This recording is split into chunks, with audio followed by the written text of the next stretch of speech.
We have a program before us, and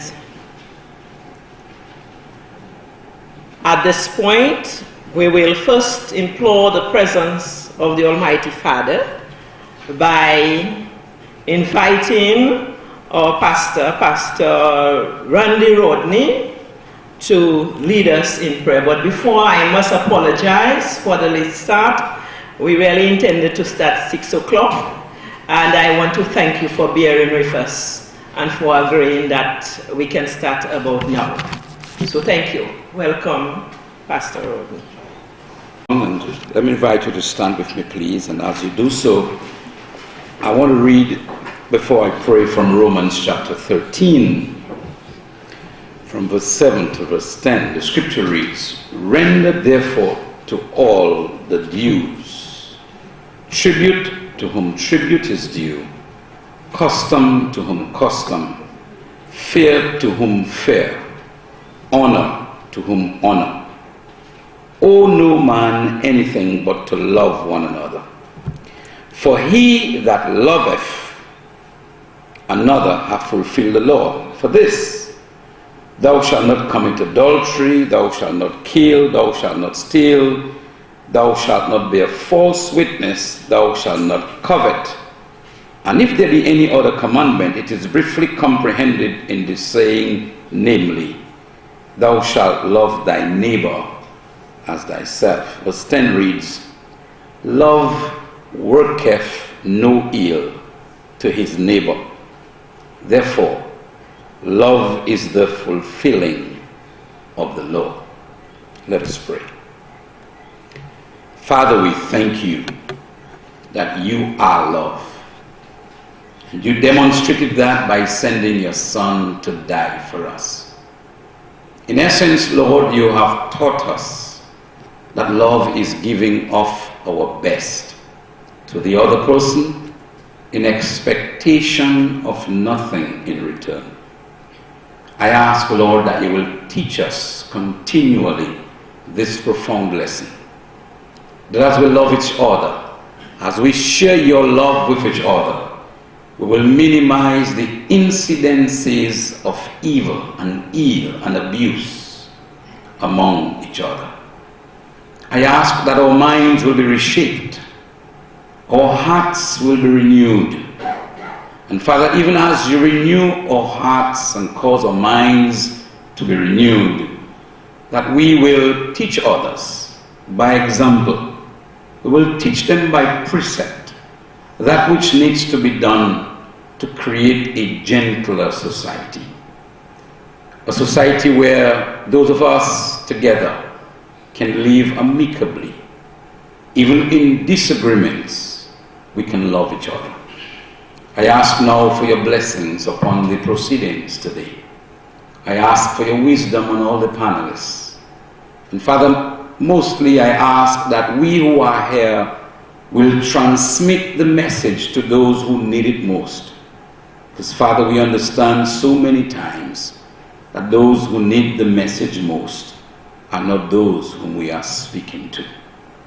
So we ask that you will give us the wherewithal to be able to transmit that message to our neighbors, our friends, our co-workers, and those whom we interact with. Bless again these proceedings. And I thank you that there are those who are looking for those who are unable to look out for themselves. And so I ask that you will bless them, provide for them, guard, guide, and keep them. Thank you again for this wonderful session together. In Jesus' name, amen. Thank you. You may be seated. Pastor Rodney, for this wonderful invocation and for lifting our program here to the Almighty Father. Thank you so very much. Let me say, brothers and sisters, in the interest of the mode that our country is today, we want to recognize that all the same and to extend our sympathies to the people of the Bolivian Republic of Venezuela. And In that spirit, I would still want to ask us to observe a minute silence, please, in keeping with the brothers and sisters. That is to ensure we could not go to the memorial, but we do our part here. Thank you. The head table, well, before even doing so, let me first recognize our partner in this activity who have sponsored the promotion, mainly of this activity today, Mrs. Evelyn Charles, who is representing the Scotiabank. And I really want to say many thanks to Scotiabank for supporting this event in that way today. Actually, to support International Women's Day activity. And this one we have decided to put it to. So we will be hearing a brief remark from her. So at this point, I want our full panelists. We have their names listed there. On my immediate left is Magistrate Gloria Shillingford. We have Gloria Augustus. I have a plan for you. Sorry, it seems. Gloria Augustus. And we have Kariman, representative of the Division of Adult Education from the Ministry of Social Services, Community Development. We have a few representatives from the Northeastern Women's Organization. Ladies and gentlemen, welcome. Kariman, President. I almost overlooked Mr. Holmes. How can that ever happen? One of our faithful partner. I won't say partner in crime, because here we're here to say is violence against. This evening, I am pleased, of course, to welcome all of you to tonight's discussion, organized as part of activities for the observance of International Women's Day, which is officially observed on March 8th, and March 8th, as you will realize, is tomorrow. So, but the whole reason why we are here today, it has a little story, but I will make it short to say that originally we had planned an activity targeting rural women to empower them, so to speak, with entrepreneurial information for entrepreneurial skills to take advantage of whatever opportunities provided along the trail, the new trail system. That was part of the main focus. But when we realized that the focus this year is on violence against women, and the theme as such is on to deal with violence against women, we felt it was necessary to have this open forum. And so we decided that we have to find a time to put this in. And this is why today, this evening, we decided to have this on ahead of the day. However, this is also was also an activity in making that we were also planning to have at some point. So we are here today, this evening, and we are pleased to be there. I want to introduce something. Start by coming up with this quote, which I picked up on an article on the internet. It's a quarterly which was prepared under the American Society and Council of the Americas. It says, violence against women is a result of gender inequality and unequal power relation between men and women. Is a pervasive phenomenon. It occurs in all social classes and in all countries, for whether developed or undeveloped. Despite the progress on policies and legislation, it remains one of the top human rights issues in the Americas today. This article went further to state that, based on ECLAC report, 40% of women of Latin America and the Caribbean experience violence in their life. 40% of women in their life. So, ladies and gentlemen, this quote fits very well with situation in Dominica, and we form part of the Latin America and the Caribbean.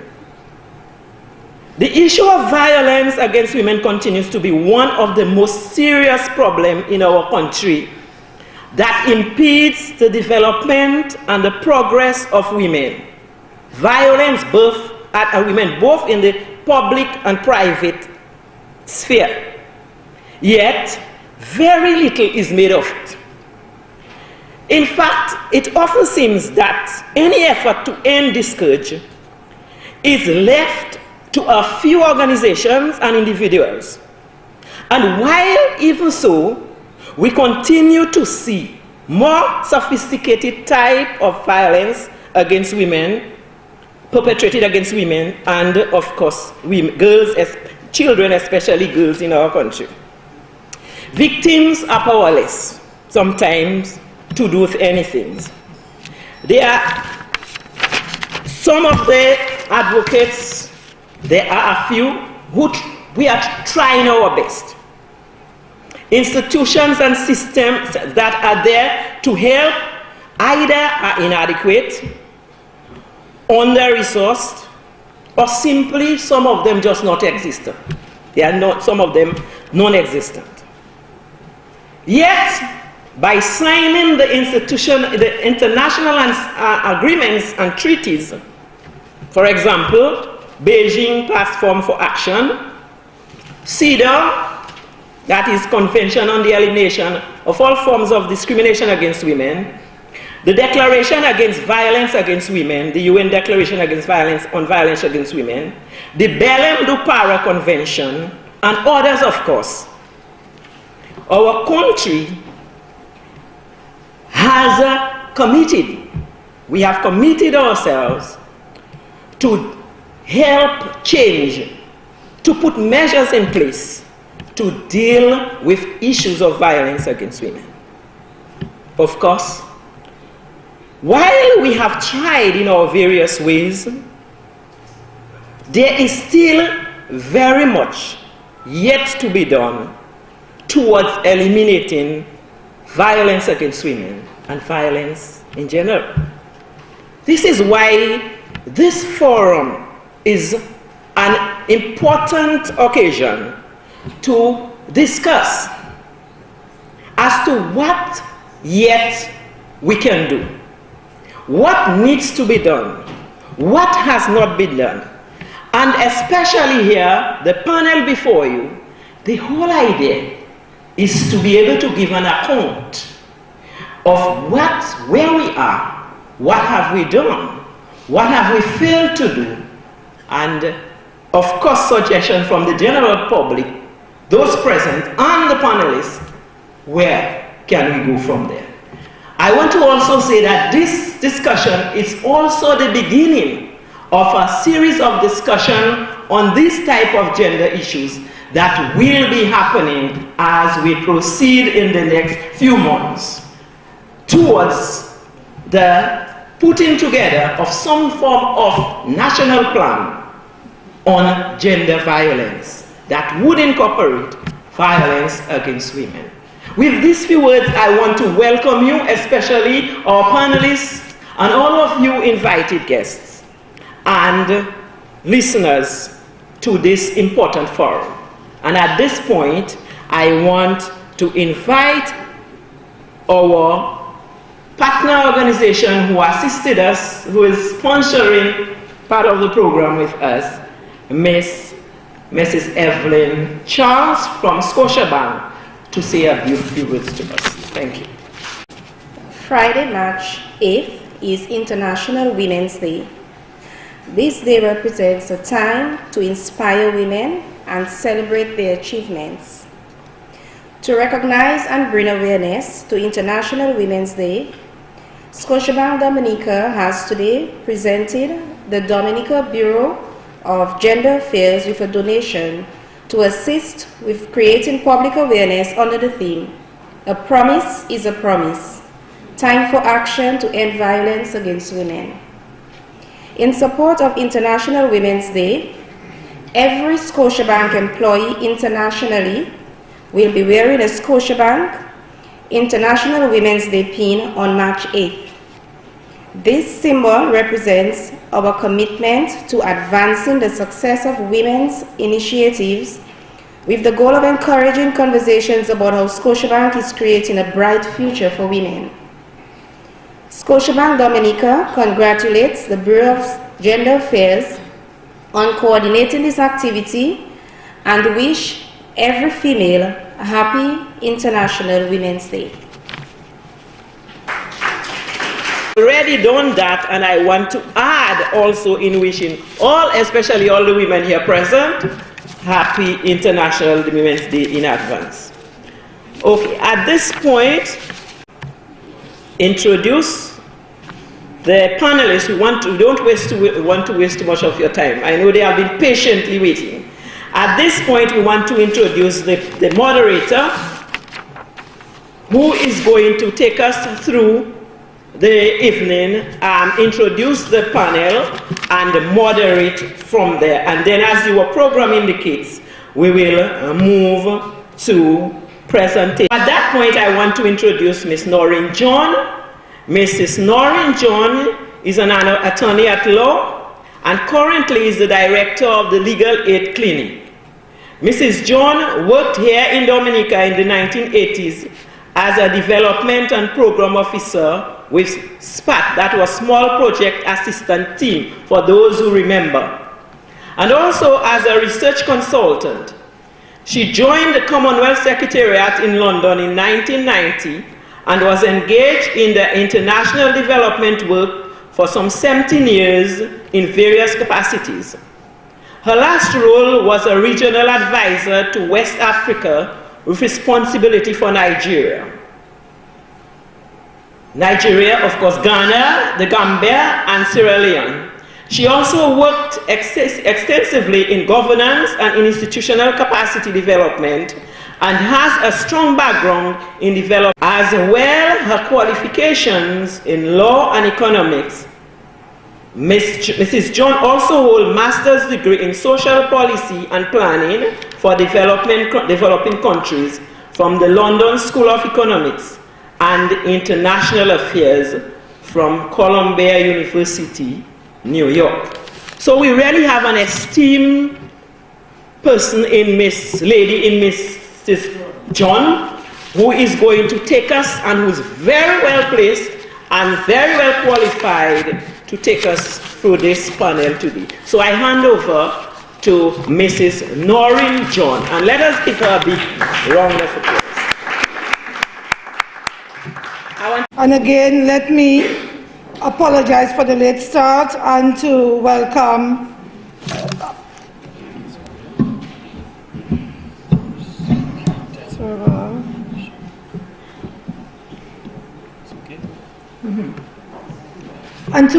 you to this event. As Ms. Brown has noted, this year the United Nations is observing on the International Women's Day, the theme, "A promise is a promise, let's take action to end violence." For us in Dominica, we are joining 170 odd countries all over the world, various organizations, women's associations, churches, various coalitions, and interest groups. We are joining them to observe this day and again tomorrow and the various activities that will be held as part of the celebration of International Women's Day. But for us in Dominica, the issue of violence and gender-based violence in particular is real. For us in the legal services, the social services, the child welfare agencies, development workers, health sector, the reality of gender-based violence is and does affect us very directly. And as we go through the evening, let us reflect on the very many accomplishments of women all over the world, and here in Dominica, let us spare a thought for the many women in our society who continue to suffer the physical and psychological terror of abuse and violence. And that terror is multiplied when the suffering is disguised or clothed. Figures documented by the Gender Bureau indicate that there is an overwhelming trend towards that indicate that women overwhelmingly are the victims of domestic violence in Dominica. Figures also compiled over the past decade also show that the girl child is the most vulnerable in the area of gender-based violence.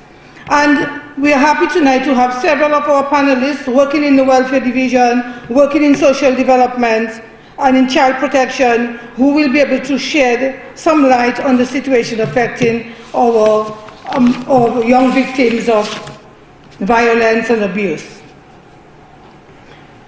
For us in Dominica, again, we have committed ourselves to taking action.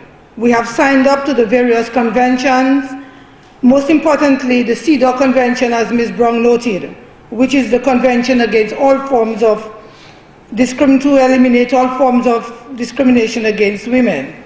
And we ratified that convention in 1981. We have also articulated support for the Beijing Platform of Action, and we have committed ourselves to mainstreaming gender concerns in all our plans and policies. We have also signed up to various international conventions to deal with discrimination. We've introduced new legislation like trafficking of persons, and we have again in operation a very broad law, the Protection Against Domestic Violence Act, which was introduced in 2001. And that act provides wide powers to the courts in the prosecution of perpetrators of domestic violence, as well as in support of victims. And yet still the issue and the pain continues. Not only is the situation of concern in Dominica, but research is also showing, and that has been confirmed by the World Bank and regionally, that the Caribbean region is home to the highest crime and violence rates per capita of all the region, including extensive violence against women. Violence therefore affects women in a fundamental way. It affects our productivity, health, economic status.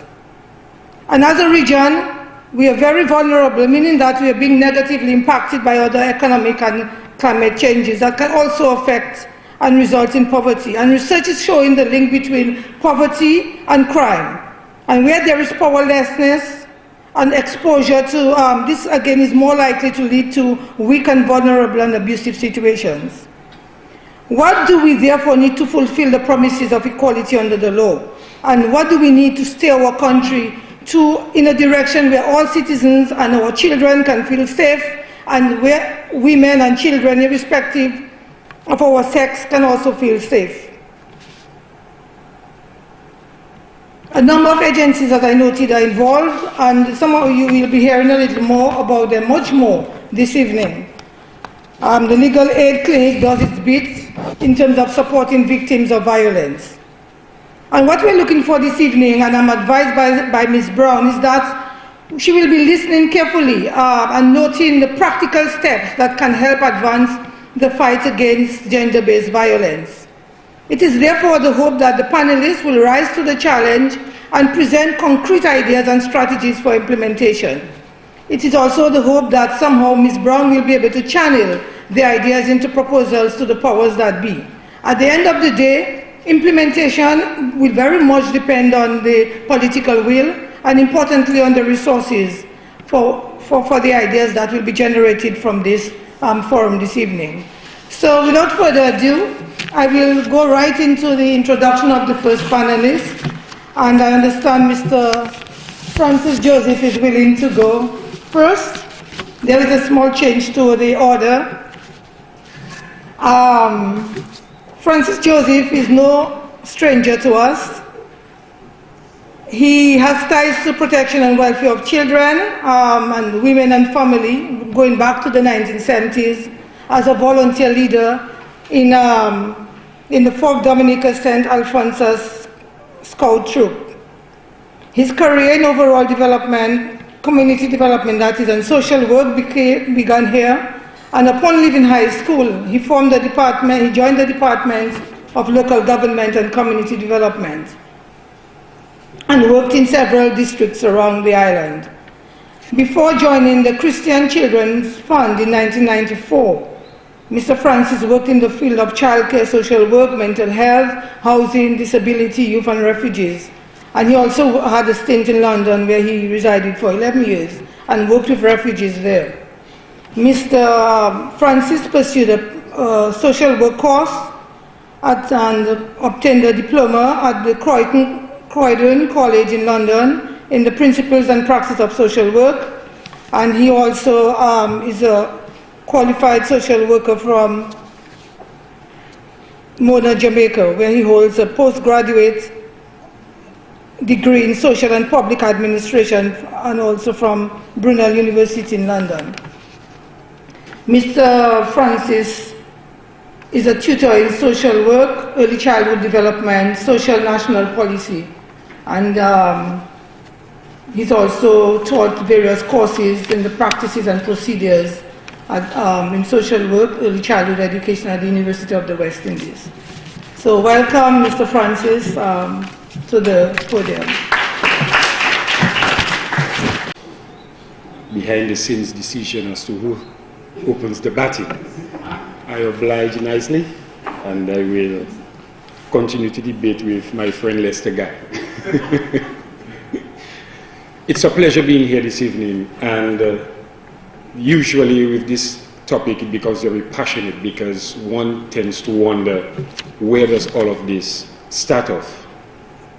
I have been involved in all of these discussions, and one of the things I want to highlight this evening is, in addressing something like this, it is very important to recognize that our male-dominating institutions, the police, the prisons, Dominica State prisons, the fire service, and other male-dominating institutions, it should be mandatory that they attend forums like this, seriously. Because there are a lot of issues and studies and case studies where this is a threatening environment where women should not be trespassing. It may not be that obvious here, but it happens. I served in many capacities in England in my work setting, and there was a big organization called the Commission for Racial Equality, and also there was a big policy called Equal Opportunities Policy. Every organization, institution, even within the government service up there, had to have an equal opportunities policy in place. Without that, the government will support you with grant, and other people will not support you with grant. This equal opportunity policy gave access to people of all backgrounds, ethnic, gender, ensure that they have access to employment, to service, and all levels of protection, that they continue to function as decent human beings without interruption from anyone who dare wish to say, because you're a woman, you can't go up the hierarchy, because you are black, I don't want you in this place. We remember the stories of their early Dominicans and Caribbean people who migrated to England in the early days and looking for a place to stay in houses all over the place. The signpost on most of the doors all over was no dogs, no Irish, no blacks. We have since came and passed that in England, and there has been vigorous policies in place where a number of people have been apprehended and arrested for interfering in the good life and stability of human beings. It appears that the scourge is on more so now on women, and in particular children, and we are asked now to honor a promise that this scourge will stop at some stage. I do not know if I have all the answers, but to raise some pointers that in order to address this thing, we are talking about enacting national policy which will, in one way or the other, indicate or send a message that we are all human beings and we all deserve the best for ourselves, and that our life and our transition and our journey into employment, into professionalism, into establishing a family, in one way or the other, should not be interrupted or distracted. In other words, abuse, discrimination, violence should be foreign to us and should not be part of us.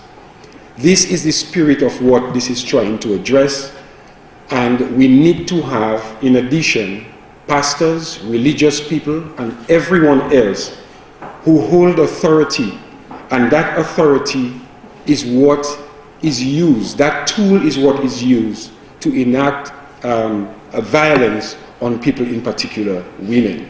And it is not right, and it should be addressed. So I think it is important that we have to look at that. When the Commission for Racial Equality and all this thing about equal opportunity, positive discrimination, affirmative action took place, as a human being, I am saying this, for women and for everybody of ethnic groups, I felt offended because I'm wondering why all these things must be put in place. I'm not the perpetrator, I'm not the person responsible, it is somebody else. But then again, it was there to protect. And I recall even at some issue, and I will give an example here as well, in London, when all this equal opportunity thing was taking place, even within the fire service, to demonstrate the disgust that a woman would apply to be a fire officer. It was reported that in one of the fire service stations, and it may sound graphic to you, some of the firemen pick up their hose, pointed it strongly and firmly and held it erected and opened the water and let it spout out. So they were out in a fire. So if you are clever enough, you will demonstrate that this is a place that is not for you to enter, and these are we the men who are macho, and this is the territory, and maybe that's how we will receive you. If you don't understand what it means, I'll explain to you after this session.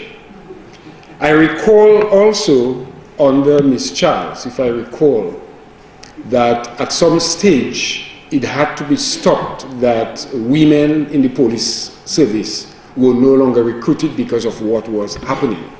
We may not like to hear those things because it comes close to home. But if we are talking about this thing which is graphic, it is invisible as well. And it boils down to power. And it boils down to people with power and who hold power.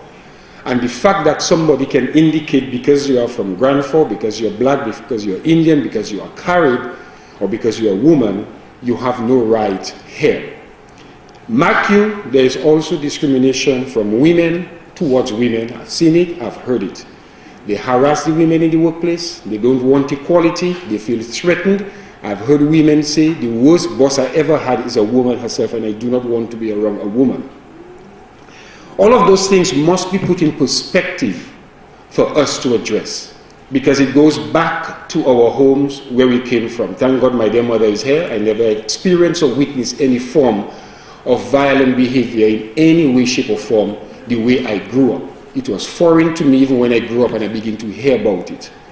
Our home was a home, even if as parents there was a disagreement, but we never heard and utter a word of a language which was discriminatory to my mother. So I want to say thanks for that foundation and that background. If there is any meaning into this, it therefore means the whole attitude of violence and discrimination begins in the home, and we have to guard that. It is very important to do that. If you don't have a strong woman in a home who can stand up to a man and say what you are doing is wrong, and it is condoned, and you look at this man as this macho man in the home because he's providing, it comes boiled down to an area of insecurity as well, and you don't know who you are.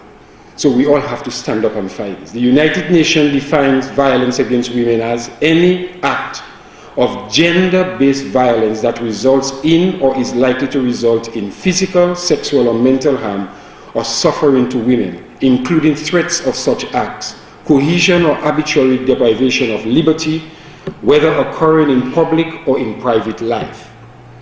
Violence against women and girls is one of the most systematic and widespread human rights violations. It is rooted in gendered social structures rather than individual and random acts. It therefore says where it is rooted, and we men, are we in a position to stand up and say to our fellow men, our fellow fathers, husbands, friends, what you are doing is wrong. I recall traveling on a bus. These things are subtle and they do happen. I recall traveling on a bus going to Casablanca where I worked many years ago. And there was a big debate about guys in the bus and this macho and sexist attitude and things come across and so on and so on. I just innocently said I disagree with those statements and so on. And the person who was leading it was a prominent teacher in the school in that area. So you can see, being in the school, you have PTAs, you have parents coming in, that attitude towards women. It starts there in those subtle sentences and phrases and so on, and it is very discriminatory. I got off the bus when I got there, and immediately I was followed by the two of them. When you hear we guys saying our things about women, you have to support us. So you have to be very careful. Are we man enough or young boy enough to stand up and indicate that this is wrong and it should not be happening? So I have some serious issues with how we're going to deal with this. If we hear openly and we see on television now, it becomes a big fanfare. When there's an issue of a man in employment, has the power to employ, and I don't know if you recall, some prime minister in Europe was taken to granted for getting involved in acts during election and before the court, and you have the crowd and supporters rallying around supporting, like a big soap opera. This is our guy, he's innocent, even before he's tried and there's evidence. The victim of the woman is not supported and it is put down, but this man, his stature, his status in society, holding high office, appears to be what is being protected. And it appears that even within this society, the groups who are against this act, against violence about women, themselves are scared to come forward because they are not following this thing of what is happening. So we hear a lot of those cases. We have one of a prominent European, again in the United States, in a big financial institution, engaged in so many stuff, and he lost his job, he resigned. But then again, there was that protection of this guy, this beautiful guy, who is doing what? If the white-collar crime is being protected by society, the same poor people who are trampled against, and then the lower class people are picked up and punished, we have a serious disparity, we have a serious problem in our society to deal with. Who is brave enough to take the lead in addressing those concerns and standing up to it is an issue. I have stood up to many issues and it has become a problem. I stood up to issues pertaining to the indigenous groups. When I worked in the area, I called them, I said, I'm working in your area. Please indicate what your social problems are that my agency can work within your community to address your issues. I cannot impose it. So we had that partnership. And one of the issues that came up was the one of illegal adoption. We have people walking into the Carib territory, decide that this woman is poor, is illiterate, and this woman is unable to take care. Is that not a form of abuse? It is a psychological abuse, it's physical abuse, it's dehumanizing of an indigenous group, let alone a woman who has her child. I had to go to Matnik, and when this young 17-year-old says, I want my child back, I guaranteed her, I will get your child back. I went to Matnik, I went to the social services, I spoke with them. That child was not even recorded as entering the country. How they left Dominica, how went about to Matnik, it is a question that is still even being asked by the social services people in Matnik. When this issue came up, the RFO, representing France equivalent of CNO, came down here and they did a documentary, and a lot of people start panicking. Francis, what are you doing? What are you doing? Instead of asking, where is the child? It's Francis, what are you doing? So when you stand up as an advocate, you are bound to be addressed as someone who's stepping out of bounds. So you have to be careful. If you work within the government service, it is even more troubling as a professional to advocate for people, because you have a structure you work within where some of the policymakers do not understand themselves what their role are in enacting policies to make it work. When that happened, I had the agency, the embassy in St. Lucia, calling me immediately, asking me for they need more names and they need all this kind of stuff, and I tell them you have to go and do your work. I went to Matnik, I spoke to the social services, we got the name of the person. The embassy gave her 1 week to return that child back to Dominica, which she did. She was in my office, she cried. I said, I can see your tears, but I felt the tears of the mother who, because she was vulnerable, a young girl, you felt you can walk in and abuse and indicate to her by insulting her. Very educated woman, she's living in a deprived area and she's unable to raise her child the best way. But I need your child over there.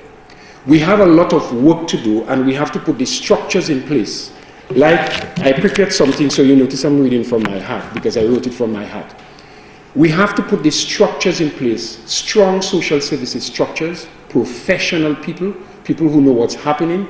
We must have evidence-based stuff so that we know what we are doing, we can go for it. So when I was going to Matlick, it took me some time to get there. I got to the point where the prominent carry person told one of the people working with me in the area, don't worry with Joseph, man, let our young people go out and multiply. At the same time, there's a question of wanting to have black people coming into the carry territory. So there's a contradiction. We have to understand what is doing that. Is it social deprivation? Is it poverty? Is it lack of not having anything? It has to do with our people need to be educated and to be strong. We have to have our young girls stand up and be strong from early. You cannot tell me that somebody, like I witnessed in Ecuador and in most of the Latin American countries, in the hotels where it is masked and it is openly, that people, foreigners, walk into those hotels and that is where it is paraded, mothers with babies to give their baby away. And when someone walks into the airport, pick up a taxi driver, take me to the carry territory, I want a baby. You go to a mother's house, and you said that is a good candidate to offer me a baby. And this foreigner says, I will be back in 9 months' time. What does that tell you? She was back in 9 months' time. That couple was back in 9 months' time. The lady had twins. She said, it's not twins I wanted. Turned her back, left her there with her babies, and you went away. Those things, you bring those things out, it needs to be quiet. So I was told Joseph is being troublesome. Some people were making money out of it. Good people making money out of it. It is very difficult. Most people know about it, very difficult to detect. Where does this abuse of dehumanizing women begin?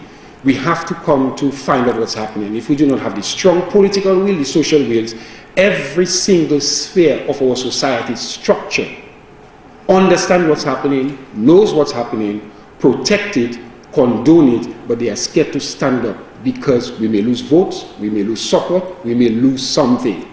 So all these articles that are prepared by the UN, by everybody else, these are beautiful articles that people get serious pay for. To come down to the roots, to get our people, to protect our people, that is where we have a serious problem. I may say more during the cross-talk of questions and answering, and thank you so very much for listening attentively. I do recognize that you know, policy is very dear to your heart, and it did come out strongly in your contribution by evidence-based research. And as so much really still needs to be done as far as dealing with discrimination at practical levels. And because of the socialization process, which very much we still see a lot of discrimination against marginalized groups, and we need to understand and continue to develop the strategies to prevent violence. My question is, what kind of anti-violence strategies are in place, and which ones involve our young men, and what kind of training, affirmative training, are we putting in place in the schools and stand up and affirm themselves and take a stand against violence?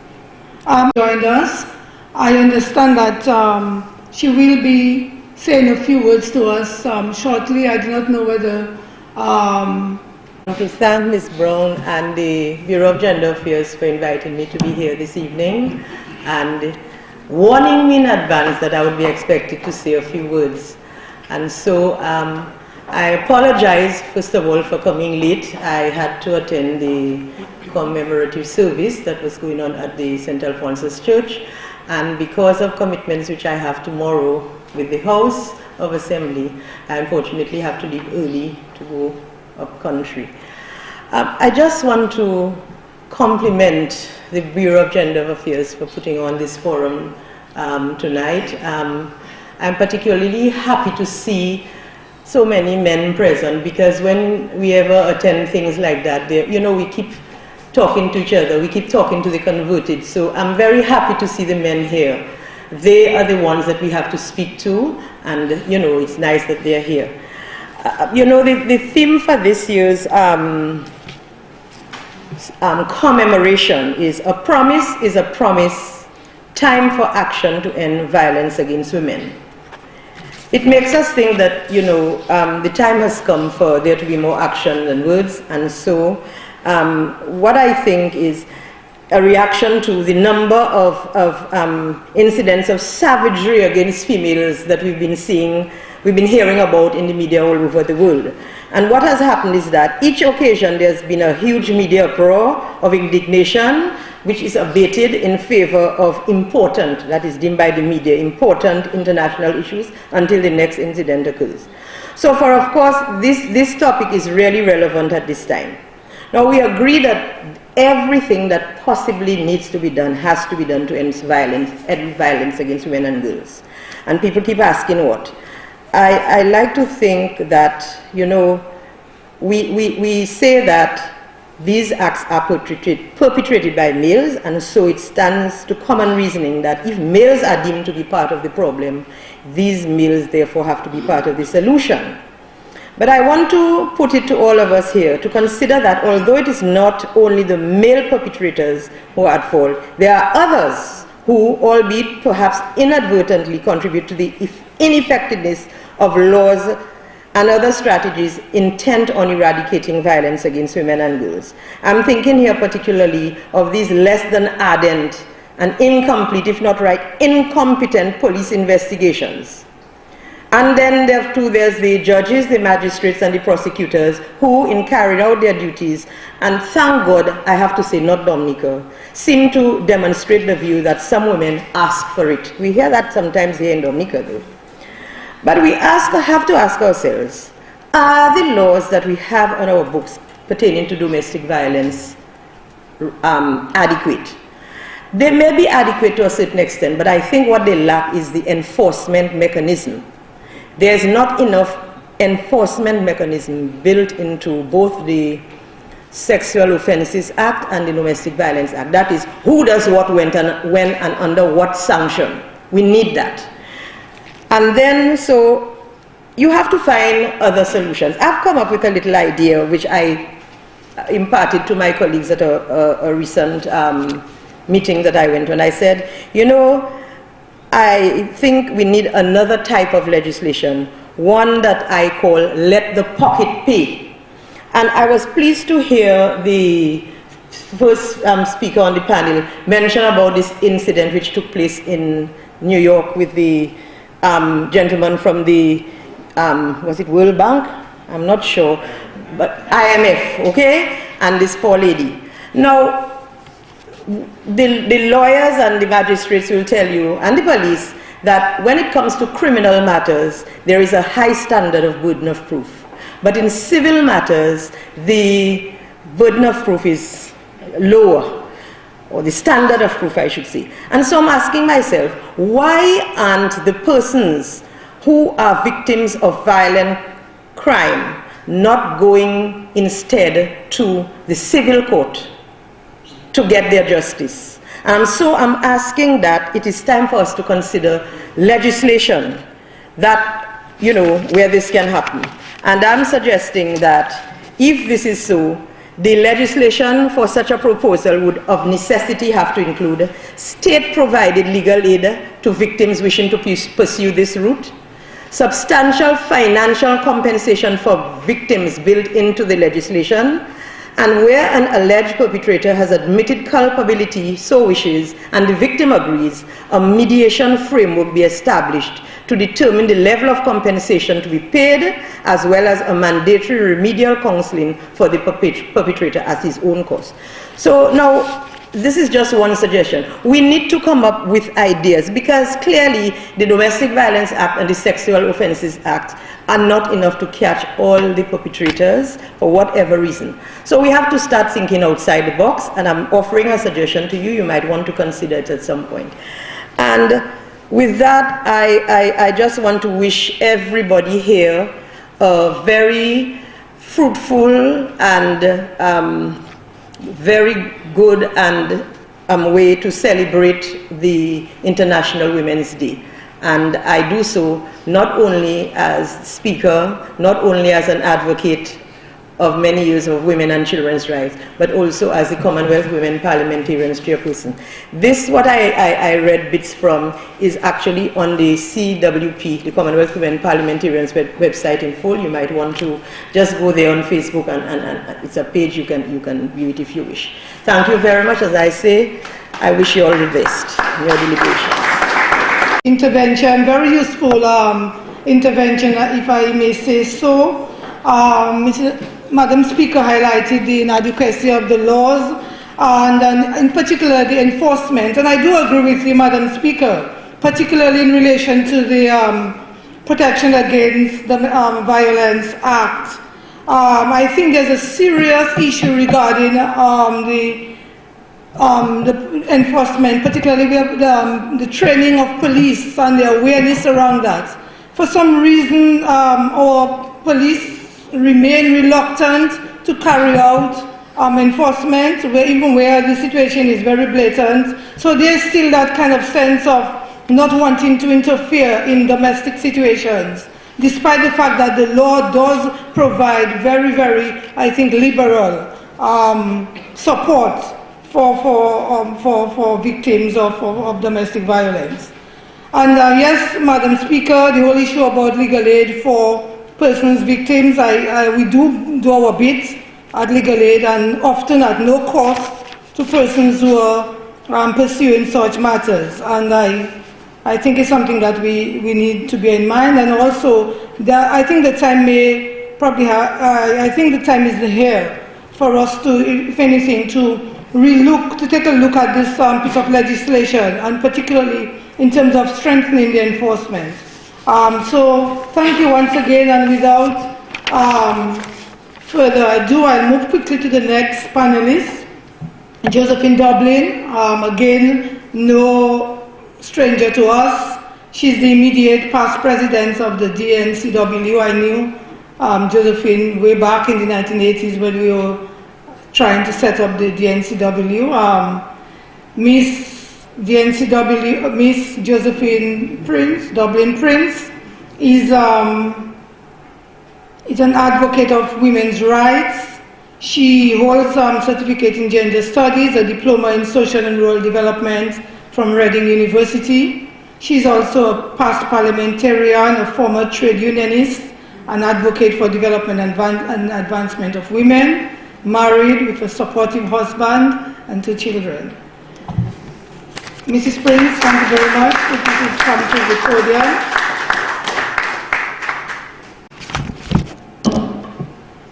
Good evening to everyone.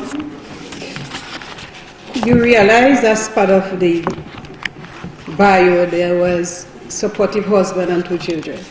I think that is very important for us as women when we have the support of our partners in relation to our work, that we have to state that openly.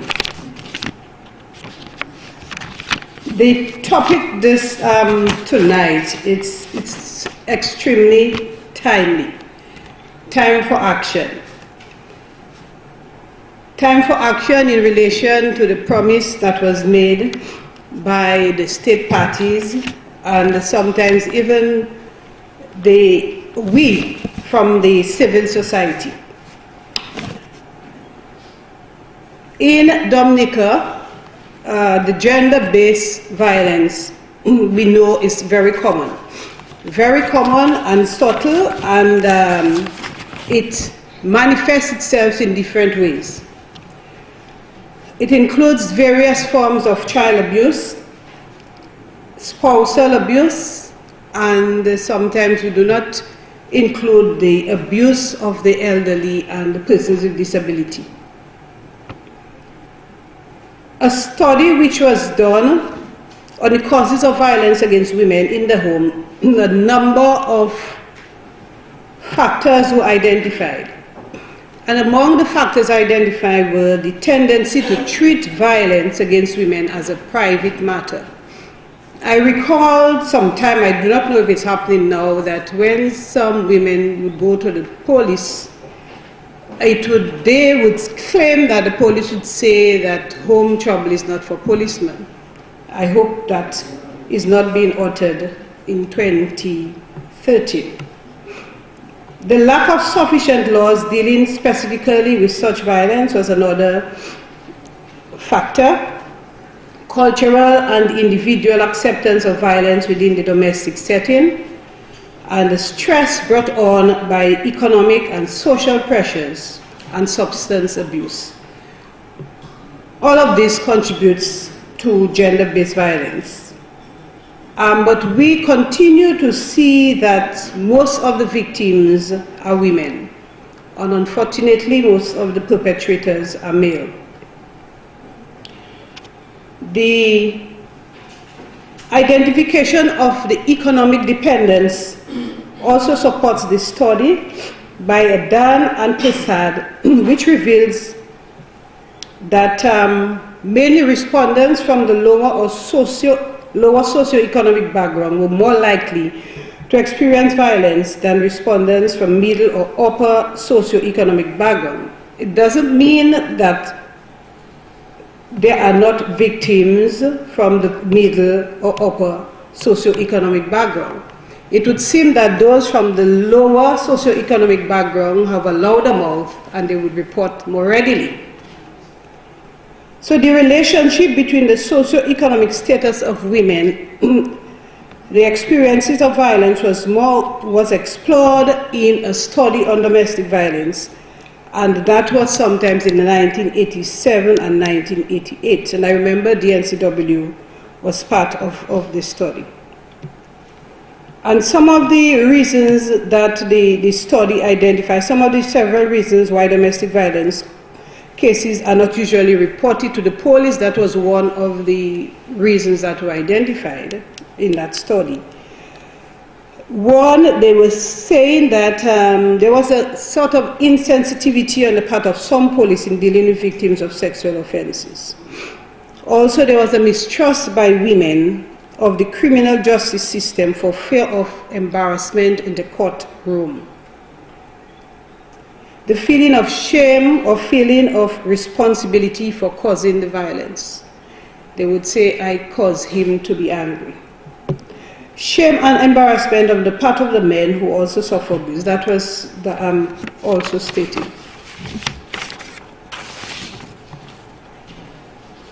But in reflecting on the topic, we associate International Women's Day with a period, a time where we celebrate women's achievements. But we see this year that the United Nations opted to focus on violence against women. And I think it is because this monster in our midst have not been dealt with properly. It is saying to us that we need to make concerted effort and have a clear stand against every form of violence, and in particular, violence against women and girls. We also need to be reminded the world, or to be reminded of the promise that was made by our own country, Dominica, and by other nations, to do all within their powers to end violence against women. We are very much acquainted with the several utterances, with the several conventions, with the several summaries, proposals, research papers that are continue to collect dust on many shelves. And yet, we have not seen a substantive change in dealing with the issue of domestic violence.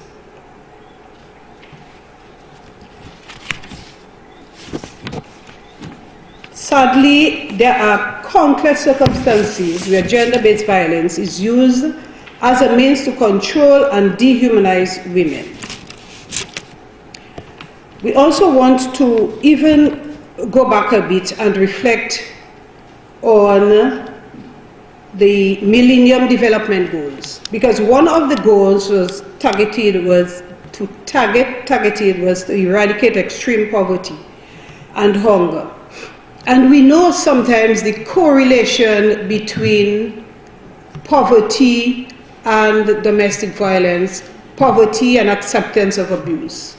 But there are also cases where women have created opportunities for themselves, found themselves out of poverty, and were able to deal with that issue. So as we get closer to 2015, which is really the time to deal with the issues of the Millennium Development Goal, we really want to point out that that was one of the targets, and we hope that that area, that target can be dealt with, because definitely it continues to contribute to the issue of gender-based violence. In our own local context, we are faced with legal, social, and cultural obstacles which hinder the realization of true justice for women who suffer at the hands of their perpetrators. The legal system from time to time, from the time an initial report is made through conviction, seems to place women in somewhat of a defensive role. We are therefore calling for laws that will make audio and visual evidence permissible. I'm not sure whether that is, the lawyers will inform us. We need gender-specific education for law enforcement officers so that they can better manage domestic violence cases. And I think too that it is within this vein that we need to set our own local agenda, our own platform, where we can call on our policymakers, those that we vote for,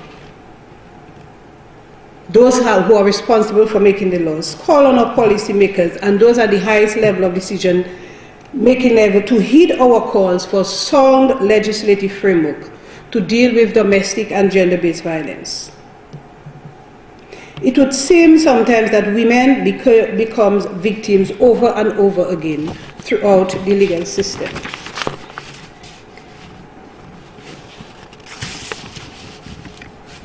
While we may focus or seems to feel that all is well with women, that we have opportunities for education, we should not lose sight of the number of women and girls who continue to endure unacceptable discrimination and violence. And usually, it's at the hand of an intimate partner or relative. And of course, there are many women who continue to face enormous challenges of the global financial crisis, resulting in underemployment, unemployment, and that too adds to their vulnerability. As I said, nationally, there have been a number of research studies that I think all of us here have been part of, even as respondents or researchers or ourselves. But I want there to point to some of probably little things, little changes that can be made that may not even cause the government to add to their budget. And it's a basic thing like the family court. It may just probably be a change of the way the court is set. And I know that my friend Gloria Augustus have also been talking about that.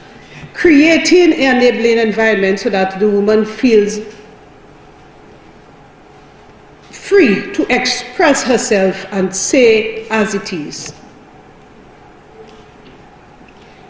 We can also think of the young juveniles who are sent to the prison. If that space is not created so that the being in prison can be a way so that they can learn new skills, when they come out they can be better persons, we are creating probably down the road more perpetrators when we have the younger ones being together with the older ones, more hardcore criminals. Again, a halfway house for victims of domestic violence, and we keep talking about that from the Dominican National Council of Women. the Dominican National Council of Women is an NGO, and an NGO means that you have to probably write proposal, you have to call on volunteers, you do not have a budget like the Bureau of Gender Affairs, you do not have persons or godfathers who give you money, and therefore we have to call on people like Yvonne and Vanya, who's presently sick, and Ophelia, who's now looking after her father who have died, to support an organization like that. And the thing is that the various conventions that were signed and ratified by your government states that they have to ensure that there is an enabling environment and support for such things. So we are not begging, we are just asking you to help us so that the very conventions you ratified can't be implemented. We are also looking at sexual harassment laws. I am not sure that there are proper sexual harassment laws. If there are, the lawyers will tell us. But sexual harassment does occur at the level of the workplace. And for economic reasons, women remain in the situation and do not do anything about it. And even when they do, it's between them and the employer. It's your word against mine, I understood that is said. We also have the ratifying of the optional protocol. That is an aspect of the CEDAW law. There are some instances in extreme situations where women have exhausted all local means through legislation. And the optional protocol will allow them to take probably the state party at the international level. But presently we do not have that, so probably we can also call for that. We have the national gender policy. We have a constitution which promotes equal rights and justice for all citizens. And I would think as part of that goal is living a life free of violence.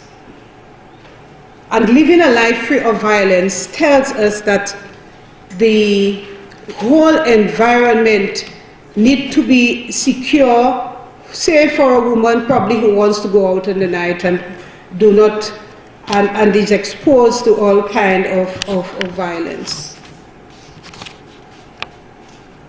We also have the international agreements that were signed, and also all of these principles of equality and equity and human rights are stated in all of these conventions. So it's not a matter of the inadequacy of the law, but it's a matter of enforcement. Continued enforcement and the support for NGOs who are also part of the process of ensuring the implementation. In 2013, domestic violence should no longer be seen as a woman and man business. It should be seen as a crime and should be the concern of the entire society. To every citizen, now is the time to truly be each other's keeper and report cases of domestic violence. You may be saving a life. You may prevent a child from becoming an orphan. Again, is that same promise we have made to humanity. Because the various promises may not necessarily be, should necessarily be coming from government, but each and every one of us have a part to play in ensuring that promise, to ensure that every woman and the girl child lives a life free of violence. Today, we are talking a lot about various types of violence, and we want to make good on that promise that we made and to stop dealing with violence against women as a woman thing. Violence against women affects not only the person, it's not a personal issue, it is a public issue. It may even be considered as a political issue, because it affects not only the woman, but it affects her family. Because this one woman who probably is bruised may not be able to go to work, so it affects her economic status. It also affects her workplace, and it also affects the health sector. Because if she doesn't have money to pay the the country would have to ensure that she is dealt with properly. So we can see from that one issue how deep it is affecting the family, the person, the family, and our country by extension.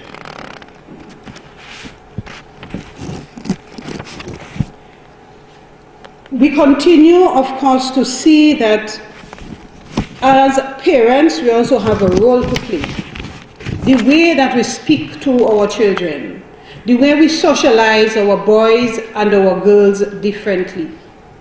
The boys are allowed to go out, but when they go out to another family's female child. So therefore, the whole socialization process, we need to begin to have more parenting sessions so that we can empower the parents to be better parents, to ensure that there is better conflict resolution skills, social skills, so that they can deal with issues of anger management. And that can be done at least at the level of the home, or at least at the level of the family. In the absence of that, at least the other institutions, the churches, the various NGOs can definitely help. So as we celebrate the significant progress that has been achieved, of course there have been progress, and the progress came through determined advocacy, practical action, and to some extent enlightened policy. We want to take the opportunity again to remind our leaders, our policy makers in government and civil society that the promise that they have made must be kept. The time to take action to end violence against women is now. And action is needed to help women break the cycle of poverty, to combat injustice, and to allow them to exercise the basic human rights. And that right is to live a life free from violence. It was Ban Ki-moon who said that only through women's full and equal participation in all areas of public and private life can we hope to achieve a sustainable, peaceful, and just society.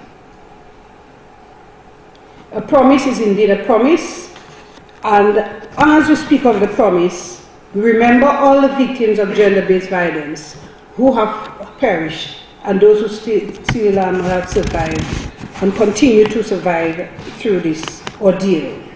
We are calling on them to break the silence. We are also promising them that we will make a serious intervention to ensure that their life is one that is free of violence through our actions, through our collaboration, and through our continued advocacy. In advance of tomorrow, I wish every woman a happy International Women's Day. Thank you. Thank you, Mrs. Dublin Prince.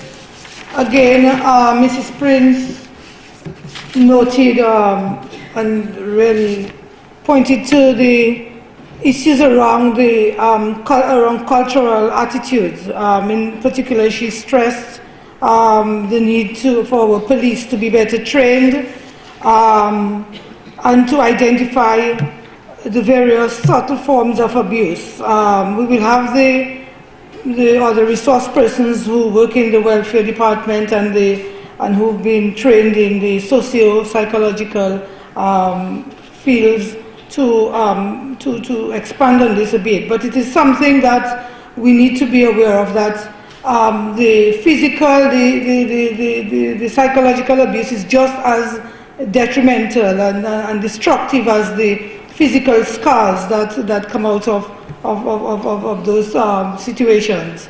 And it is something that we need to really be sensitive about, and the extent to which women are supported in this regard. Because I have myself had to, work with a couple of women who, having suffered so much of this physical abuse, not the psychological abuse, at various times considered suicide. So it is a very, very severe form of abuse, and I think it's we need to be able to develop the structures to have that in place to support victims.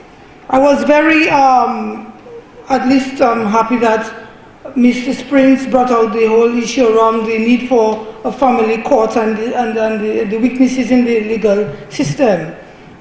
I do know that we have tried, Ms. Augustus is doing her bit in terms of making the environment, creating the environment within which women and children can participate and communicate their feelings. But again, we must agree that this is a very serious weakness in the legal system. And this is that we need to give some attention to create, in terms of creating the environment, continue to as part of the support for victims of violence. I mean, we have young children, sometimes as young as 6, giving evidence, and I myself have felt and cringed to see this young victim facing a perpetrator. And I wish we could have had we could begin to think in terms of screens, and so we can protect some of those victims. It is very, very, very sensitive, and it's something that we need to address. Issue around accountability.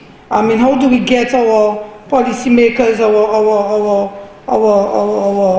our leaders to begin to give more attention to this, to those issues? And how can we effectively strengthen the processes, the legislation, structures to provide support? The issue of juvenile justice, I'm sure we're going to be hearing a lot more about that from Ms. Augustus. Also, the need for safe shelters. Again, I've had situations where women have been physically, attacked, and with nowhere to go, they ended up sleeping in worse situations than they fled from. So again, the issue about halfway houses and safe shelters for both for juveniles as well as our battered women. Again, this is something that we need to look at. Sexual harassment, yes, it does continue. Women again have nowhere to turn. There's no law, sexual harassment law in place. I suppose we can probably look at the other pieces of legislation. But again, sexual harassment is a more psychological thing. I mean, there's no physical signs of abuse. And how do you deal with that? How do you get in the evidence? Again, this is fraught with difficulties and in the absence of a clear law with clear parameters. Another point Mrs. Prince touched on was the issue of powerlessness, poverty, and the acceptance of abuse, and the extent to which our young girls are part of this whole process of transactional sex as part of dealing with poverty and powerlessness. And sadly, our young girls continue to be placed in situations where parents or guardians turn a blind eye to the effects of abuse. So, thank you, Mrs. Prince. Again, at this point, we'll call one of our panelists. We will hear from Lester Guy at this point. Lester Guy is a counselor, a trained mental health nurse, presently attached to the National HIV Response Program. He is a member of Carryman and involved in private psychotherapy work. He's a certified mental health nurse, as I mentioned, and he has a bachelor's degree in psychology from the University of what state? So anyway, from Cuba. My Spanish is rather weak. So without further ado, I'll call on Mr. Guy to do this class. I guess I couldn't avoid the inevitable, so I'm here. I had Francis go before me, but I guess what has to be done has to be done. Actually, I studied in Mexico, and the name of my university is Universidad Autónoma del Estado de Morelos, which is very close to Mexico City. I'm here really at capacity of a Carryman member, and I've been fortunate enough to be part of, I think, one of the growing associations, so NGOs in Dominica right now. And I think for the little time that I've been involved with them, I've learned quite a lot. And I'm also very much impressed on how much they have spent time, dealing with women issues and men issues. For instance, Caribbean, which is a regional Caribbean organization, which actually stands for Caribbean Men Action Network, is regional, and we have their groups or in Belize, St. Kitts, Jamaica, St. Vincent, Dominica. I think we are still lacking a little in St. Lucia and Antigua. But we are here, and we care. You allow me to say that. Okay, we've had the opportunity of working side by side with a number of associations in Dominica, for instance, the Bureau of Women Affairs, also the Dominica National Council of Women, the Dominica Planned Parenthood Association. We've done workshops with them, alongside them, and also with the UN Women. I think one of the advantages that we have, we are so closely knit with UN Women that it's always easy for us to get money. I know somebody has mentioned money. So we get the support, we send our proposals, and we do get support from them. And for the year, I think last year, for 2011 and 2012, we've had workshops, a week and 2 weeks workshops on dealing with violence against women. We've also had the opportunity to work with young boys and men and young women at different high schools in sensitizing them and empowering them. Now, we are so based on the women aspect of it that the men are contra the women or against the women. Sorry for the little bit of slang. the men are against the women and everything. But also we look very much at empowering our men so that they will be knowledgeable and they will take a different pattern from what they know. I'm definitely an advocate for women affairs and defending women. I tell people around me all of the things. I work at the prison, and anytime I have a problem with any friend or close family member who comes to the prison because they're abusive, I will come down extremely hard on them, because I think our society needs somebody to start pounding that into their head. I really like talking on a grassroots level, so you will find me very, very direct and very practical. In fact, yesterday while I was at the office, this young lady came for testing, for HIV counseling and testing. And after a while, I'd known already, but we had an opportunity to sit down and have a conversation. And she was telling me a little about her life. And she gave me a story that when she was 7 years, she was sexually abused. But she's adamant of mentioning that I'm still in love with the man that did that to me. And I'm looking at her in the middle of her eye, I'm trying to tell you, do you know that you were a victim? And she's smiling, but I'm still in love with him. Even at this point in my life, I want to have a child for him. And I'm thinking, how do you address situations like that when young women who have been abused, and from a psychological point of view, allow me to delve a little into my profession. It's known that most times women who abuse, or girls that are abused at early ages, consider the person that abused them their first love. And I understood what she was saying, but I wanted her to understand that she was really a victim. At 7 years old, a 7-year-old being abused by a 23-year-old, she's 23 right now, 24 right now, and to still feel that nothing wrong was done to her is something that brings a level of concern. Now, when I say I talk grassroots level, I do talk grassroots level. For the time that I've been doing psychotherapy, probably 7 out of the 10 women that I've dealt with gives you a history of being sexually abused or physically abused at some point in their life. Now, when we talk about a promise, who are we making the promise to? Are we making the promise to ourselves? Or are we making a promise to women who abuse that we are going to help them?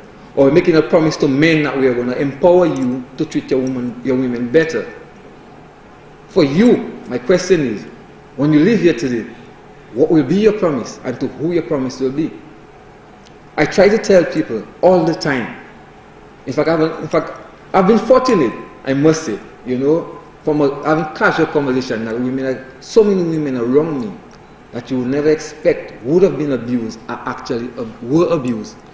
And for them, well, I've gotten past it, not recognizing that who they are right now a big part of who they are right now is because of situations they ever had.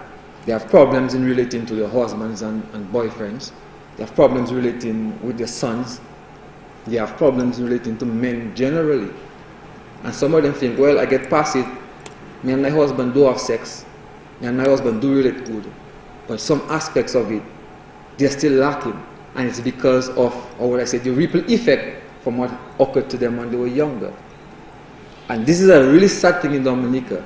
Because when I talk about 7 out of 10 women, we're talking about between 60 to 80% of our women has been abused. Now, one of the most challenging things in this entire thing, the situation, is that we've been in a society where we feel, men feel, that I need to abuse women to bring my point across. I need to be the powerful one, I need to be the macho, I need to be in power.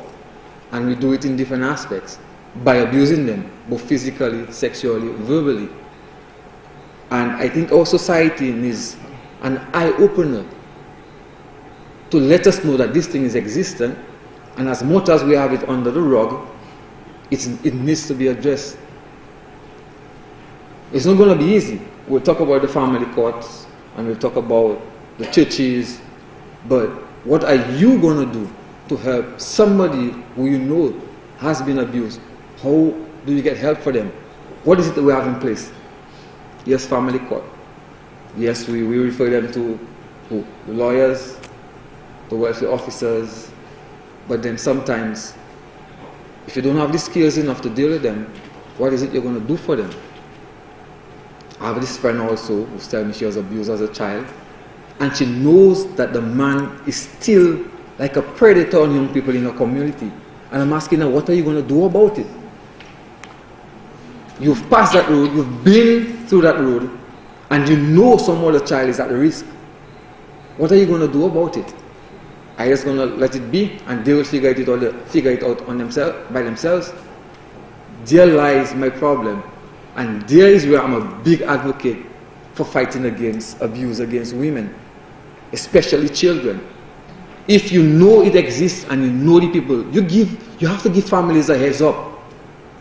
Let them know, this gentleman, you need to be careful with your son or your daughter when he's around. Because one of the problems is about pedophiles is that they don't just automatically change. They will always be looking for other victims. That's just how it is.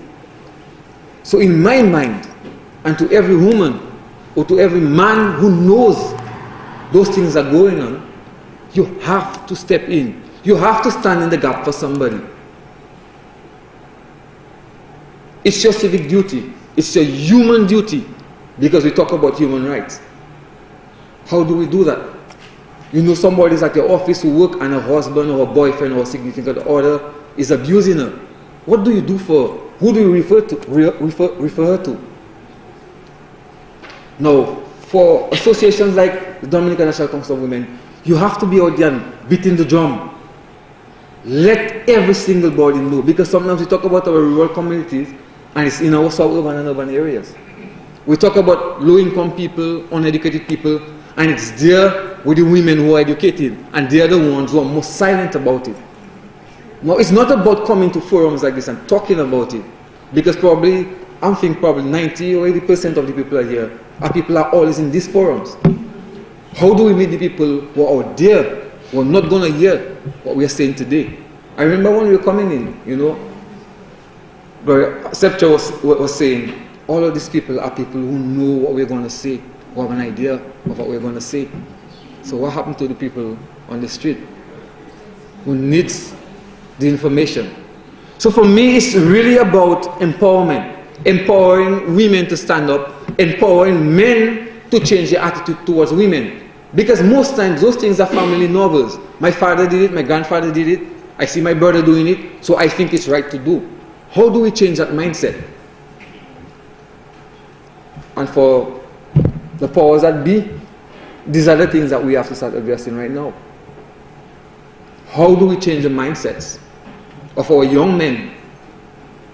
Then again, we still look at our cultural situation where almost 75 to 80% of our young men grow up in single-parent home, and more often than not, it's with their mothers. No, I use that practical example all the time, and if you feel I don't make sense, please, when I'm sitting here again and you're asking questions, ask me. We're for young men who, they're with their mom, we grew up with our mom.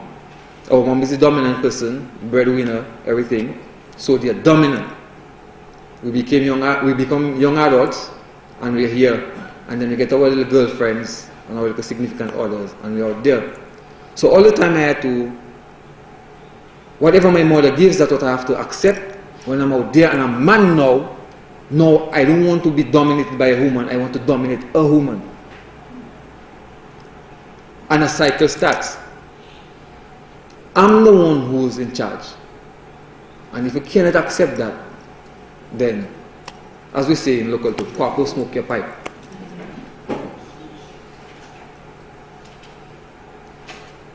So, to you all of them, I'm not spend plenty of time going into all the psychological aspects of it. I'm more a practical person. You see women at work, your colleagues, the people who are in the office, and you see sometimes that they come to work and their dressing is different, or they don't seem to be there, they're depressed, they're withdrawn. They never have money, although you know that you guys are making the same amount of money and you know they don't have expenses. The men are taking the money and saying, listen, I'm in control. All these are level of abuse that we have to be very much aware of, because it's happening to them. Men control the finances. They're withdrawn, they don't want to go out. They start staying away from their families. Something has to be going on.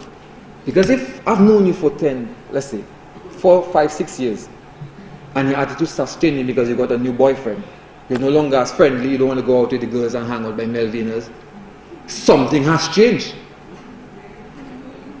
Now, those things are the practical things that we have to be looking for. I'm hoping that probably, how many teachers are here actually? Teachers? 1, 2, 3, 4. Active teachers I'm talking about. Mr. Holmes, active teachers. I'm talking about in a classroom setting. You teach at a high school or primary school? High school. Primary school? Primary school. Excellent. These are the type of people who can make inroads into situations like that. And these are the people who, they are with the children how many? How much? 6, 7, 8 hours during the course of the day? And once they are skilled enough to look out for children being withdrawn and children coming to school, extremely nice, certain days with fancy stuff, and you wonder, you know, the parents are low economic parents, earning parents, and things are changing. We have to pick up on that. So really, my challenge to you is really, the promise we are talking about, that the International Women Association, we're talking about who's making the promise to who, you know? And I think really it should be a promise that we make to ourselves when we live here today. I mean, each one, all right? If each one of us can reach at least 2 people and give some of the information that we get here today, I'm definitely sure that we'll reach somebody, we'll probably save some child, or protect some woman, or probably to help some man to change his attitude towards women. Thank you. Thank you, Mr. Guy, and you must say that his approach again was very practical. He said it like it is. While we may have expected the whole, you know, some more psychological analysis and everything, but I think his message was very direct. And he talked very clearly about the effect of rape and abuse and, on women, on children, and a very sobering kind of statistics. 7 out of 10 women, in his estimation, he thinks have been abused. And I think it's something that really we need to think about and continue to reflect on as we celebrate the achievements of women, but knowing that despite in the midst of all this achievement and everything, there's still a lot of pain, a lot of unresolved issues that women have to deal with. And again, you have to put it to women that they, despite the pain and the suffering and the bitterness they can continue to, to face another day. Some of the issues that we've already dealt with, the whole issue, the impact of abuse on women, how it affects us, our productivity, affects our economic status, it impacts by way of making us feel powerless and feelings of marginalization. All of that, again, we've looked at, and it's, very importantly, he was able to bring it out again as part of his own experiences. The need again to knowing the way our men are being socialized, the way the need to build structures and to strengthen our family life and processes and community support is something that will have to continue to work on, and also to bear thoughts for the victims of abuse. Okay, we will move quickly now to our next panelist, and again, Sawana Fabian will be able to further complement some of what we've heard from Mr. Guy. Again, she comes from a social welfare background, having herself studied behavioral science with an emphasis on psychology. She presently works as a welfare officer for the Southern District in Dominica, and has been serving as a welfare officer for the last 4 years and 4 months. She graduated from the University of the Southern Caribbean, I think in Trinidad. Okay. She says she loves working with children and young adults who need guidance, and also she works to support persons who feel hopeless, marginalized, or ostracized by circumstances in their lives. And her dream is to further her studies in substance abuse and addiction counseling. Okay, Ms. Sawana Fabian, we welcome you.